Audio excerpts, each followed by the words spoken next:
Igitabo Kubaho nka Henoki, igice cya 13. Imigendere ya Henoki. Kristo yategetse abayoboke be kugendera mu mucyo. Kugenda bisobanuye gutera intambwe ujya mbere, dukoresha imbaraga zacu, dukoresha ubushobozi bwacu, tugira uruhare rugaragara mu murimo w'Imana. Ntidukoresha imbaraga zacu mu murimo mwiza Umukiza wacu yaduhamagariye gukora, ngo twumve akamaro ko gushyira imbaraga zacu muri uyu murimo buri wese ku giti cye, tuzagira iyobokamana rirwaye kandi ryagwingiye. Tubona intsinzi nshya binyuze mu bunararibonye twungukira mu gukora.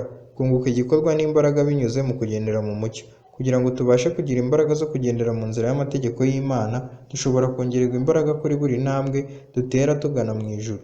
Imana izaha umugisha ubwoko bwayo igihe gusa buzagerageza kubera abandi umugisha. Impano zacu zikurwa kandi zigatezwa imbere no gukora. Byakuwe mu gitabo Ibihamya by'Itorero, umuzingo wa 3, paji ya 460. Tubwirwa ko Henoki yagendanye n'Imana imyaka 300. Icyo gihe yamaze asabana n'Imana ni igihe kinini. Yasabanaga n'Imana. Nitugenza dutyo, ubwiza bw'Imana buzarabagirana mu maso yacu, kandi niduhura n'abandi tuzavuga iby'imbaraga z'Imana, tuvuge ngo hashimwe Uwiteka, Uwiteka ni mwiza, kandi ijambo ry'Uwiteka ni ryiza. Byakuwe mu nyandiko yandikishijwe intoki 17/1903. Mbese Henoki yigeze abona Imana iruhande rwe? Yayiboneye mu kwizera gusa. Yari azi ko Uwiteka ahari, maze akagendera ku mahame y'ukuri adakebakeba. Natwe dukwiriye kugendana n'Imana. Nitugenza dutyo, ubwiza bw'Imana buzarabagirana mu maso yacu, kandi niduhura n'abandi tuzavuga iby'imbaraga z'Imana, tuvuge ngo hashimwe Uwiteka, Uwiteka ni mwiza, kandi ijambo ry'Uwiteka ni ryiza. Byakuwe mu nyandiko yandikishijwe intoki ya 17/1903. Henoki yagendanye n'Imana, nyamara isi yo mu gihe cye ivugwaho amateka akomeye, kandi Uwiteka abona yuko ingeso z'abantu zari mbi cyane mu isi, kandi ko kwibwira kose imitima yabo itekereza ari kubi gusa iteka ryose. Imibereho ya Henoki ikiranuka yari itandukanye ibyaha bye n'iy'abanyabyaha barahamukishije. Kugira imbabazi kwe, kwera kwe, ubunyangamugayo bwe budakebakeba, byose byari umusaruro wo kugendana n'Imana. Naho ubugome bwari mu banyabyaha bwari umusaruro wo kugendana n'umushukanyi w'inyokomuntu. Ntihigeze kandi ntihazigera habaho igihe cyo kwangirika mu mico nk'icyo Henoki yabayemo, afite gukiranuka kutagereranywa. Byakuwe mu nyandiko yandikishijwe intoki ya 43/1900. Ariko twebwe twese, ubwo tureba ubwiza bw'Umwami, tubureba nko mu ndorerwamo, mu maso yacu hadatwikiriye, duhindurirwa gusa nawe, tugahabwa ubwiza buruta ubundi kuba bwiza nk'ubw'Umwami w'Umwuka. Dukwiriye guhora tugira Imana nyambere. Abagenza batyo nibo bagendana n'Imana nk'uko Henoki yagenze. Kandi buhoro buhoro bo ubwabo baba umwe, bakaba umwe na Data wa twese hamwe n'Umwana. Umunsi ku wundi umutima n'intekerezo birahinduka, maze kubw'inzira z'Imana Data na Mwuka Wera, ishusho y'umuntu wa kamere n'inzira za kamere bigahinduka. Barushaho kunguka ubumenyi bw'iby'umwuka, kandi barakura bagashyikira igihagararo gishyitse nk'icy'abagabo n'abagore bari muri Kristo Yesu. Bamurikishiriza abatuye isi imico ya Kristo, maze bakaba muri we, nawe akaba muri bo, bityo bagasoza ubutumwa bahamagariwe kubwo kuba abana b'Imana. Bahinduka umucyo w'isi. Umudugudu wubatswe ku mpinga y'umusozi utabasha guhishwa. Abamurikiwe n'umucyo mvajuru bazamurikira imirasire y'umucyo wa zuba riri gukiranuka. Byakuwe mu gitabo Umwigisha w'Abasore, ku itariki ya 25 ukwezi kwa 10 1894. Mwishingikiriza ku migambi yanyu bwite n'ibyemezo byanyu, maze muhagarikire ubuzima bwanyu ikabikuzurwamo n'ibyemezo mwafashe, bimwe ntimunabisoze. Icyo mwese mukeneye ni ugupfa ku narijye, mukareka kwishingikirizaho, maze mukiyegurira Imana burundu. Iyaba nari mbishoboye, ntakagombye kubashimira imico yanyu myiza, imigambi yanyu myiza n'ibikorwa byanyu byiza. Ariko Imana ntabwo yanejejwe no kubinyereka. Yanyeretse inzitizi zibabuza kugera ku mico myiza, imico yo ku rwego rusumbyeho y'ubutungane mukeneye, kugira ngo mutazabura uburuhukiro bwo mu ijuru n'ikuzo ryo kudapfa twifuza kugeraho. Nimusigeho kwirebaho ubwanyu, ahubwo murebe kuri Yesu. Niwe byose kandi muri byose. Ibyakozwe n'amaraso y'Umukiza wacu wabambwe akazuka bizatwezaho ibyaha byose. Binyuze mu kwizera nimwegurire Imana ikibitsanyo cy'ubugingo bwanyu, ariyo Muremyi ukiranuka. Ntimugahorane ubwoba no kwibwira ko Imana izabahana. Ntabwo izigera ibahana keretse gusa nimuyitera umugongo. Kristo azaza abane namwe nimumukingurira inzugi z'imitima yanyu. Nimupfa ku narijye maze mukaba mu Mana, hagati yanyu na Data wa twese n'Umwana we hazaba umushyikirano utunganye. Mbega uburyo abantu bake gusa ari bo bazi ko bafite ibigirwamana bakundwakaza, bakaba bazi ko biziritse ku byaha. Imana ireba ibyaha mwe mushobora kuba mutabona, kandi igakoresha icyuma cyayo gikata amahage kugira ngo iteme byimbitse kandi batandukanye n'ibyo byaha mwimakaje. Mwese mushaka kwihitiramo uburyo bwo gutunganywa. Mbega uburyo bibakomereye kwemera kubamba inarijye. ariko iyo uwo murimo weguriwe Imana, yo isobanukiwe n'intege nke zacu n'ubunyacyaha bwacu, ikoresha uburyo bwiza kuruta ubundi kugira ngo tugere ku musaruro wifuzwa. Binyuze mu guhora ku rugamba ndetse no kugira kwizera, Henoki yabashije kugendana n'Imana. Namwe mwese mushobora gukora nk'ibyo yakoze, mushobora guhindurwa byuzuye maze mukaba abana b'Imana by'ukuri, mutishimira kumenya ubushake bwayo gusa, ahubwo binyuze mu rugero kuyobora n'abandi muri iyo nzira yo kubaha no kurangwa no kwicisha bugufi no kwiyegurira Imana. Kubaha Imana by'ukuri kugera ku bantu bose kandi kukagira icyo kubabwira. Byakuwe mu gitabo Ibihamya by'Itorero, umuzingo wa 3, paji ya 580. Tugendana urupfu rwa Yesu umwami wacu, kuko ari bwo bugingo, agakiza no gukiranuka kwacu. Aho tujya hose tubasha kongera kuhabonera inshuti yacu dukunda. Kwizera kuzima niko kutugumisha muri Kristo. Kwizera gutunganye k'umuntu ku giti cye niko gutuza Kristo mu mitima yacu. Dufitanye umubano dukomora ku bwiza mvajuru, kandi uko twita kuri ubu bwiza niko intekerezo zihinduka iminyago yegurirwa Yesu Kristo. Imibereho yacu y'iby'umwuka ihinduka isanga n'ingoyi n'umubano tugirana na Kristo.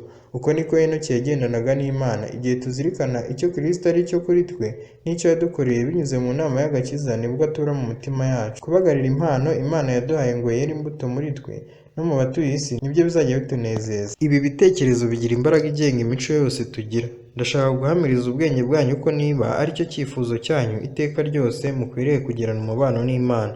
Uko intekerezo ziguma kuri Kristo, niko imico ihindurwa igasa n'iy'abatajuru.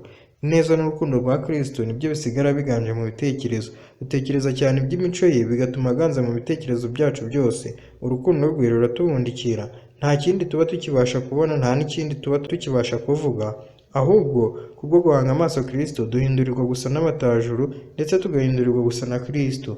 Abo duhuye nabo bose tubamurikishiriza imirasire y'ubugwaneza kandi irabagirana yo gukiranuka kwe. Ubu noneho twarahindutse, haba mu mico, kuko umutima, ubugingo n'intekerezo bimurikirwa n'umucyo wadukunze akatwitangira. Byakuwe mu gitabo Ibihamya ku Bagabura, paji ya 388. Kubwo kwizera Daniel na bagenzi be basenze basaba ubwenge, kandi icyo basabye baragihawe. Bishyizeho Imana ishobora kubahira. Birinze ikintu cyaca intege imbaraga zabo, kandi bakoresha neza amahirwe yose yatuma bahinduka abanyabwenge mu byerekezo byose by'ubumenyi. Bakurikije amategeko y'ubuzima yashoboraga kubahesha imbaraga z'ubwenge. Bashakaga kugwiza ubwenge kugera ku mugambi, kubera umugambi umwe ari wo kugira ngo bubahe Imana. Babonye ko kugira ngo babe abahagarariye iyobokamana nyakuri hagati y'imyizerere y'ibinyoma ya gipagani, bagombaga kugira ubwenge busobanukiwe kandi bagatunganya imico ya Gikristo, kandi Imana ubwayo yari umwigisha wabo. Kubera gusenga ubudasiba kandi bakiga babishyizeho umutima, ndetse kubwo kumatana n'Imana itabonwa, bagenderaga n'Imana nk'uko Henoki yagenze. Kugera ku ntsinzi nyakuri mu byo umuntu akora byose ntabwo ari amahirwe cyangwa impanuka cyangwa se igeno. Biramambu ni ugukora gukomeye cyane k'ubuntu bw'Imana, ingororano yo kwizera n'ubushishozi, ubupfura no kwihangana. Ntabwo ubwenge butunganye n'imico mbonera yo ku rwego rwo hejuru ari imbuto z'impanuka. Imana itanga uburyo, bityo kugera ku cyo umuntu yifuza bigashingira ku kuntu akoresha ubwo buryo. Byakuwe mu gitabo Abahanuzi n'Abami, paji ya 356. Gusenga, gutekereza ku by'Imana no kwambara intwaro zo gukiranuka ntabwo ari byo bintu Henoki yahugiragamo gusa, ahubwo buri uko yingingaga Imana yasabiraga bagenzi be. Ntiyigeze ahisha ukuri ngo abone uko agirira umugisha ku batizera. Uku kuba bugufi bw'Imana nibyo byamuteraga umwete wo gukora umurimo w'Imana. Henoki yagendanye n'Imana kuko yahamijwe ko yanejeje Imana. Uyu ni umugisha uyu munsi ugenewe uwizera wese. Uwo ni uw'umuntu ubana n'Imana, kandi Imana nayo ikaba muri we. Yesu aravuga ati, mbe muri bo nawe ube muri jye. Henoki, intumwa ya Eliya, abakurambere n'abahuwe kwizera kwabo ntabwo ari bo bonyine bagenewe kugendana n'Imana bagahamya ko banejeje Imana. Gutuza Kristo mu mutima ntabwo ari umugisha byonyine, ahubwo kugendana nawe ni inshingano ku bakurikira Kristo bose. Icyo nicyo kizababashisha kuba ibiti byera imbuto nyakuri. Byakuwe mu gitabo Murebe hejuru, paji ya 228. Mbega uko ibyavuzwe kuri Henoki ari bike, mbega uko ibyanditswe ku mibereho ye ari bike. Imizingo myinshi yanditswe kuri Napoleon, byinshi byavuzwe kuri Kayisari ndetse n'abandi bantu bakomeye babayeho mu mateka y'isi. Ibyo bakoze byaranditswe bigera hirya no hino mu isi, nyamara nta gihamya na kimwe kigaragaza ko abo bantu bubashye Imana cyangwa ngo Imana ibubahishe. Ariko ibyanditswe bivuga ko Henoki we yagendanaga n'Imana kandi ntiyaboneka kuko Imana yamwimuye. Urwibutso n'integuza rwo ku itariki ya 15 ukwezi kwa 4 1909. Tubasha kumenya ukuri, ariko ibi byonyine ntibihagije. Tugomba kugira amahame yako mu mibereho yacu, kuko kuyumvira harimo ubugingo. kandi uko kuri kugomba kweza imico yacu kugaheraho tukageza ku bandi. Mbese twabasha dute gufasha abatuzengurutse niba twebwe ubwacu tuzi neza ko tudutunganye?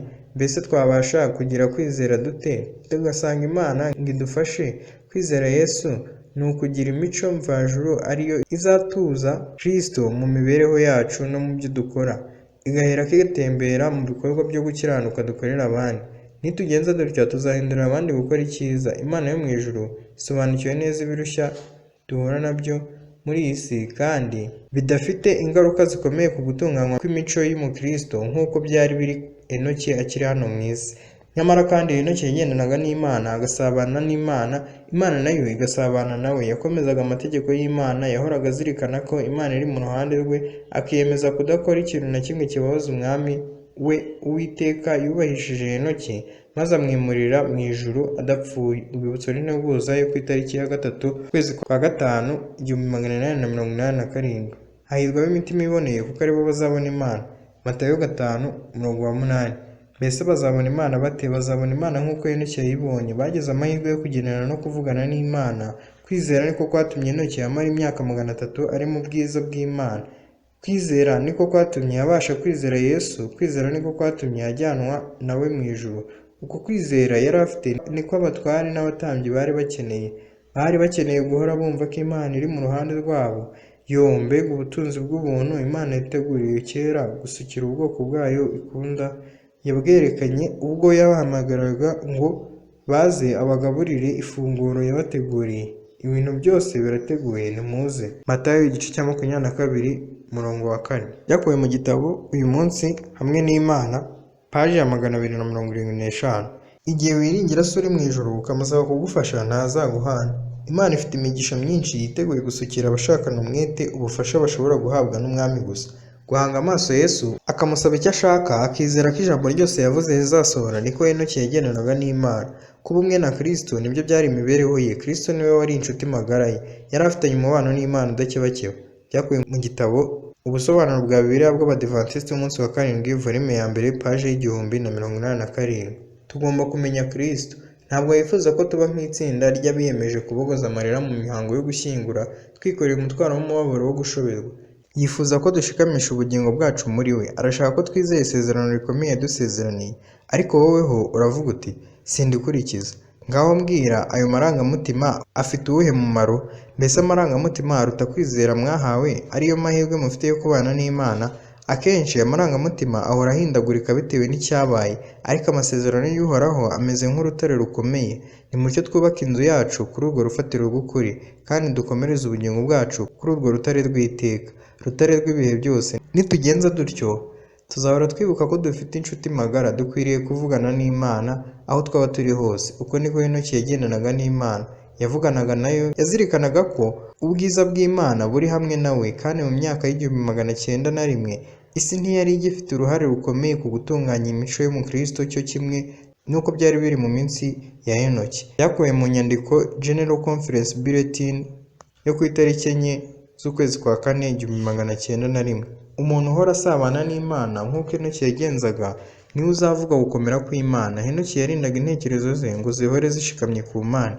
Yabayeho mu gihe kitari korohereza abantu kuyoboka Imana nk'uko biri no muri iki gihe cyacu. Imana izagendana n'uwo ari we wese uzahitamo kuyibera inshuti. Uwiteka arabararika ngo muze mumusange. Uwiteka arababwira ati, mwese abarushye n'abaremerewe nimuze munsange ndabaruhura. Mwemere kuba abagaragu banjye, munyigireho ko ndi umugwaneza kandi noroheje mu mutima, namwe muzabona uruhukiro mu mitima yanyu. Mbega amahirwe akomeye yo kwikorera umutwaro Kristo atwikoreza. Dore ko avuga ati, kuko kunkorera kutaruhije n'umutwaro wanjye utaremereye. Byakuwe mu nyandiko Umukozi w'ishuri ryo ku Isabato, tariki ya 1 ukwezi kwa 4 1895. Ijwi rihamya ko Imana ari iy'ukuri, ko itegeko ryayo ritagomba guhinyurwa, kandi ko ijambo ryayo ridashobora guterwa umugongo nta ngaruka bigize ku babikoze, niryo jwi ryumvikanye rirangurura muri Adamu wihannye. Mu myaka 300 Enoki yagendanye n'Imana. Yari umunyabwenge wamurikiwe kandi wigishijwe n'Imana. Buri munsi mu mibereho ye yahamyaga inshuti ye magara yo mu ijuru, nayo yageragezaga Enoki kumukomeza. Uyu mugabo wo guhamya yigiraga bugufi bw'Imana, agahora yisaba kumuyobora. Yari umugabo ufite ubwenge butagerwa, kuko yishingikirizaga kuri uwo nguwo ufite ubwenge butagerwa. Yari umugwaneza bikomeye kandi yicisha bugufi cyane, kuko yiringiraga Imana muri byose, ntiyiringire ubwe. Ntiyigeze agenda buhoro cyangwa agende biguru ntege, ahubwo yahoraga yiteguye kwakira imigisha y'Imana. Byakuwe mu nyandiko Umwigisha w'Abasore, tariki ya 25 ukwezi kwa kabiri 1897. Mu gihe tugendera mu nzira zimwe n'abatita ku Mana, ijuru cyangwa iby'ijuru, ntidushobora kubona uko tubabwira Yesu. Dufite Yesu we cyiza gihebuje kuruta ibindi byose dukwiriye kureba. Abana natwe muri iki gihe gikomeye cy'umwijima w'icuraburindi turimo. Dukwiriye kumubwira imibabaro n'agahinda byuzuye imitima yacu, tukamubwira ubunebere buri mu batuye isi, kandi nta na kimwe muri ibyo byose gikwiriye kudutera impagarara. Dukwiriye kuvugana na Yesu nk'uko Henoki yavuganye n'Imana. Yabwiraga Uwiteka ibyo kugeragezwa kwe kose.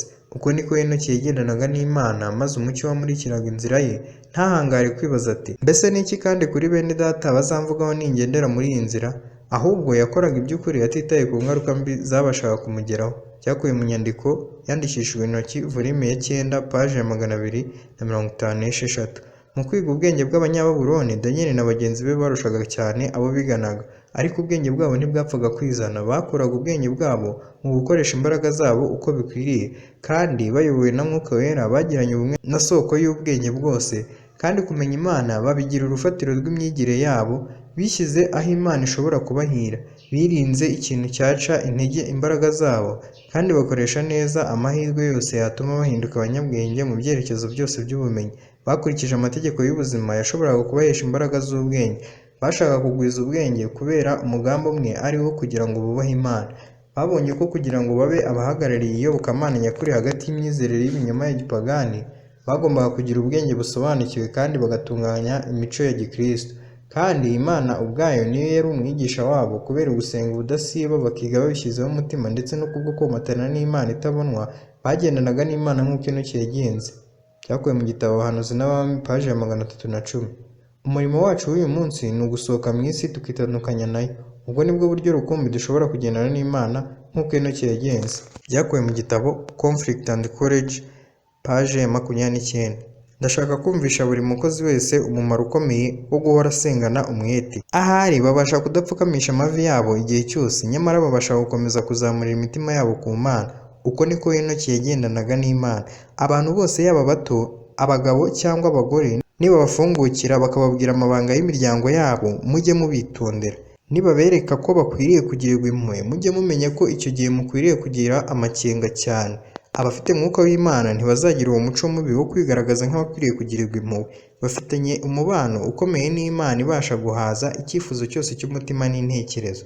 Byakuwe mu nyandiko Ibimenyetso yo ku itariki 15 ukwezi kwa 10 1885. Dufite amahirwe akomeye yo kugenda nk'uko Henoki yagenze. Kristo atwizeza ko abagendera mu ntambwe ze ari bo bigishwa be bamuhagarariye. Aravuga ati, ni jye mucyo w'isi, unkurikira ntazagenda mu mwijima na hato, ahubwo azaba afite umucyo w'ubugingo. Mbese ubwo si bwo bwishingizi buhagije? Mbese aya magambo ntakwiriye kutuzuzamo umunezero n'amahoro byera? Byakuwe mu nyandiko Ibimenyetso yo ku itariki ya 4 ukwezi kwa 10 1899. Kwikomereza mu biganza by'Imana nicyo kintu bahoraga bitondera cyane. Bigaga ibyanditswe byera, bagasenga, maze ibyo bizanira imibereho yabo imitima yagutse ariko yicisha bugufi. Bagendanaga n'Imana nk'uko Henoki yagenze. Ijambo ry'Imana niryo ryari ibyo kurya n'ibyo kunywa byabo. Mu ijambo ryose ry'ubwenge no kumenya icyo umwami yababuzaga, yabonaga barusha abakonikoni n'abapfumu bose bari mu gihugu cye cyose inkubwe 10. Medical Ministry, paje ya 276. Mbere y'uko twinjira mu bikari by'ijuru, tugomba kubanza gutunganywa, tukezwa, tukazamurwa ndetse tugakuzwa kugeza tugeze ku rugero rwa Kristo. Kugira ngo tugumane ukwera Imana idusaba, ukuri kugomba gutuzwa hagati y'umutima n'intekerezo. Imana ihamagarira ubwoko bwayo kugendana nayo nk'uko Henoki yagenze. Niba mushaka ko Kristo atura muri mwe, we soko y'amaraso abeshaho ubugingo, nimwige ijambo ry'Imana. Byakuwe mu nyandiko Ibimenyetso yo ku itariki 18 ukwezi kwa 9 1901.